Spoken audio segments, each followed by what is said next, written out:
നമസ്കാരം, മദർ യൂണിവേഴ്സിലേക്ക് സ്വാഗതം. നമുക്ക് നോക്കാം ഇന്നത്തെ എനർജി. ഇന്നത്തെ പ്രത്യേകത വൈശാഖ പൗർണമിയാണ്. ഇന്നത്തെ ദിവസം കൊണ്ട് നിങ്ങളുടെ ജീവിതത്തിൽ വരുന്ന വലിയ മാറ്റം, അനുഗ്രഹം എന്താണെന്ന് നോക്കാം. പ്രാർത്ഥനയോടുകൂടി ഇരിക്കുക. Please get me mother universe. എന്നെ കണ്ടുകൊണ്ടിരിക്കുന്നതായിട്ടുള്ള എൻ്റെ വ്യൂസിൻ്റെ ജീവിതത്തിൽ ഈ ദിവസത്തിൽ നിന്നും ഉയർത്തെഴുന്നേൽക്കുന്ന അനുഗ്രഹം എന്താണ്? Please get me mother universe. ഈ ദിവസത്തിൽ നിന്നും എൻ്റെ വ്യൂസിൻ്റെ ജീവിതത്തിലേക്ക് കടന്നു വരുന്ന അനുഗ്രഹങ്ങൾ എന്താണ്? ലൈക്ക്, സബ്സ്ക്രൈബ് ചെയ്ത് നിങ്ങളുടെ എനർജി പൂർണ്ണമായും കാർഡ്സിന് നൽകുക. 5 ഓഫ് പെൻറ്റിക്കിളിൻ്റെ എനർജിയാണ് വന്നിരിക്കുന്നത്.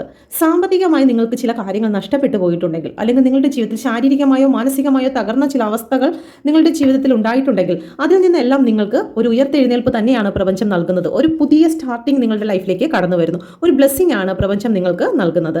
ഒരു പക്ഷേ നിങ്ങൾക്ക് ജോലി നഷ്ടപ്പെട്ട അവസ്ഥയിലായിരിക്കാം, അല്ലെങ്കിൽ വിലപിടിപ്പുള്ള ചില കാര്യങ്ങൾ നിങ്ങൾക്ക് നഷ്ടപ്പെട്ടിട്ടുണ്ടായിരിക്കാം. ശാരീരികമായും മാനസികമായും തകർന്ന അവസ്ഥയിലൂടെ ആയിരിക്കാം നിങ്ങൾ നീങ്ങുന്നത്. എന്നാൽ ഇന്നത്തെ എനർജിയിൽ, ഇന്നത്തെ മൂണിൻ്റെ എനർജിയിൽ നിങ്ങൾക്ക് സാമ്പത്തിക ഗ്രോത്ത് തന്നെയാണ് കാണുന്നത്. വൈശാഖ പൗർണമി വന്നിരിക്കുന്നത് വെള്ളിയാഴ്ച ദിവസമായതുകൊണ്ട് തന്നെ സാമ്പത്തിക ഗ്രോത്ത് എല്ലാ വ്യക്തികളുടെ ജീവിതത്തിലേക്കും കടന്നു വരും. അതുകൊണ്ട് തന്നെ നിങ്ങൾ ഇന്നത്തെ ദിവസം മെഡിറ്റേഷനോടുകൂടി ഇരിക്കുക, പ്രാർത്ഥനയോടുകൂടി ഇരിക്കുക. Okay, please get me mother universe. എന്തുകൊണ്ടാണ് 5 ഓഫ് പെൻറ്റിക്കിളിൻ്റെ എനർജി വന്നിരിക്കുന്നത്? ഓക്കെ, ജസ്റ്റിസ് ആണ് വരുന്നത്. നീതി ലഭിക്കുന്നു എന്നുള്ളതാണ്. പ്രപഞ്ചം നിങ്ങൾക്ക് നീതി തരുന്നു എന്നുള്ളതാണ്. മറ്റുള്ളവരിൽ നിന്ന് ഒരുപക്ഷെ നമുക്ക് നീതി കിട്ടിയിട്ടില്ലായിരിക്കാം, പക്ഷേ പ്രപഞ്ചത്തിൽ നിന്ന് നമുക്ക് ചില നീതി ലഭിക്കാൻ പോകുന്നു എന്നുള്ളതാണ്. സാമ്പത്തികപരമായിട്ടും ശാരീരികപരമായിട്ടും ഒക്കെയുള്ള ഒരു ബാലൻസിംഗ് ആണ് നിങ്ങളിലേക്ക് കടന്നു വരുന്നത്. Please get me mother universe. യൂണിവേഴ്സിന്റെ ശക്തമേറിയ എനർജിയിൽ ചോദിക്കുന്നു, പ്രപഞ്ചം നൽകുന്നതായിട്ടുള്ള ഗൈഡൻസ് എന്താണ്? പ്രപഞ്ചം നൽകുന്ന ഗൈഡൻസ് എന്താണ്? ഓക്കെ, ഈ ഒരു സമയം നിങ്ങൾ അലക്ഷ്യമായി ഇരിക്കരുത് എന്ന് തന്നെയാണ് പ്രപഞ്ചം ഇവിടെ പറയുന്നത്.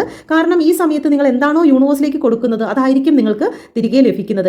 ഈ സമയം നിങ്ങൾ നെഗറ്റീവായിട്ട് ചിന്തിച്ചുകൊണ്ടും അലക്ഷ്യമായിട്ടും അല്ലെങ്കിൽ യാതൊരു പ്രവർത്തനങ്ങളിലേക്കും പങ്കെടുക്കാതെ ഇരിക്കുന്ന ഒരവസ്ഥയാണെങ്കിൽ യൂണിവേഴ്സിൽ നിന്നും നിങ്ങൾക്ക് യാതൊന്നും തന്നെ കിട്ടില്ല, മൗനമായിരിക്കും എന്നുള്ളത് തന്നെയാണ്. നമുക്ക് വേണ്ട ആവശ്യങ്ങൾ ഒരു ലിസ്റ്റായിട്ട് തന്നെ നിങ്ങൾ എഴുതി വെക്കുക. എഴുതി വെച്ചതിന് ശേഷം ചന്ദ്രൻ ഉദിച്ചു വരുന്ന സമയത്ത് നിങ്ങളത് വിഷ്വലൈസ് ചെയ്യുക. ചന്ദ്രനിലേക്ക് നോക്കി വളരെ പുഞ്ചിരിച്ചുകൊണ്ട് നിങ്ങൾക്ക് വിഷ്വലൈസ് ചെയ്യാം. ഒരു 5-10 മിനിറ്റ് നിങ്ങൾക്ക് ആ ഒരു കാര്യത്തെ ചന്ദ്രന്റെ മുഖത്തേക്ക് നോക്കി നിങ്ങൾക്കത് വിഷ്വലൈസ് ചെയ്യാം. പവർഫുൾ എനർജി ആയിരിക്കും നിങ്ങൾക്ക് ലഭിക്കുന്നത്. ഈ ഒരു സമയത്ത് ആരും തന്നെ കരഞ്ഞ് പ്രാർത്ഥിക്കരുത് എന്നുള്ളതാണ്. നിങ്ങൾ എന്താണോ മനസ്സിൽ സങ്കടപ്പെട്ടുകൊണ്ട് നോക്കുന്നത് അതായിരിക്കും നിങ്ങളുടെ ജീവിതത്തിൽ വർദ്ധിച്ചു വരുന്നത്.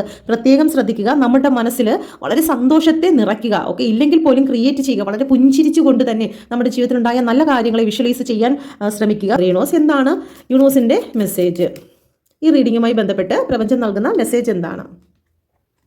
ഓക്കെ, ചില കാര്യങ്ങൾ നമ്മുടെ ജീവിതത്തിൽ വിട്ടുകളയേണ്ടതായിട്ടുള്ളതുണ്ട്. ഓക്കെ, നമ്മൾ കടുംപിടുത്തം പിടിച്ചിരിക്കുന്നതായിട്ടുള്ള എന്തെങ്കിലും കാര്യങ്ങളുണ്ടെങ്കിൽ, ഏതെങ്കിലും വേദനകളുണ്ടെങ്കിൽ, അല്ലെങ്കിൽ ആരോടെങ്കിലും ഒരു ദേഷ്യമുണ്ടെങ്കിൽ അത് ഫോർഗീവ് ചെയ്യുക. ഓക്കെ, ഹോപ്പണപ്പോൺ പറഞ്ഞതിന് ശേഷം നിങ്ങൾ ഈ ഒരു പ്രവർത്തനത്തിലേക്ക് കടന്നു പോകണമെന്നാണ് പ്രപഞ്ചം പറയുന്നത്. ഓക്കെ, അപ്പോൾ എല്ലാവർക്കും നല്ലൊരു ദിവസം ആശംസിക്കുന്നു. പ്രപഞ്ചം നിങ്ങളെ ധാരാളമായി അനുഗ്രഹിക്കട്ടെ എന്ന് പ്രാർത്ഥിക്കുന്നു. ഓക്കെ, പേഴ്സണൽ റീഡിംഗ് എടുക്കുവാനോ ടാരോ കാർഡ് പഠിക്കുവാനോ ആഗ്രഹിക്കുന്നെങ്കിൽ ഈ നമ്പറിൽ കോൺടാക്ട് ചെയ്യാവുന്നതാണ്. Thank you. God bless U.